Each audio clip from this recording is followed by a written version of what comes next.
আল্লাহ বলেন, ওয়ালা ইয়াহসাবান্নাল্লাযীনা ইয়াবখালুনা বিমা আতাহুমুল্লাহু মিন ফাদলি, আমি আল্লাহ যাদেরকে সম্পদ দিলাম এরা যদি সম্পদের ক্ষেত্রে কৃপণতা করে, যাকাত আদায় না করে, এরা যেন এটা মনে না করে হুয়া খায়রুল লাহুম, এটা তাদের জন্য কল্যাণ। বুঝেন, যাকাত আসছে দেয় না, মনে করে আমি তো বাইচা গেলাম, এটা যেন মনে না করে, বাল হুয়া শাররুল লাহুম, বড় এটা তাদের জন্য অকল্যাণ।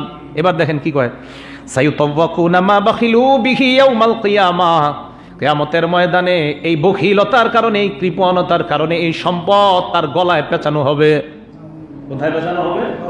এই আয়াতের ব্যাখ্যায় আল্লাহর নবী বলেন, মান আতাহুল্লাহু মালা, বুখারীর বর্ণনা, আল্লাহ যাকে সম্পদ দিয়েছে, ফালাম ইউআদ্দি যাকাতাহু, লোকটা যদি যাকাত আদায় না করে, মুসিলা লাহু ইয়াউমাল কিয়ামাতি শুজাআন আকরা, কিয়ামতের ময়দানে তার এই সম্পদ টেকু সাপের রূপ ধারণ করবে।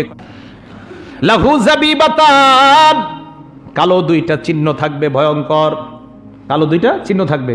তো এটার পরে সুম্মা ইউতাওয়াকুহু, পুরাটা শরীর পেঁচাবে, পেঁচানোর পর সুম্মা ইয়াখুযু বিলিহজিমাতাইহি, এই দুই চোয়াল যাকাত যে দেয় নাই তার এই দুই গালের মধ্যে এইভাবে খাপ দিয়ে কামড় দিবে, দেওয়ার পর সাপ বলবে, আনা কানজুকা আনা মালুকা, আমি তোমার সঞ্চিত সম্পদ, আমি তোমার সঞ্চিত মাল।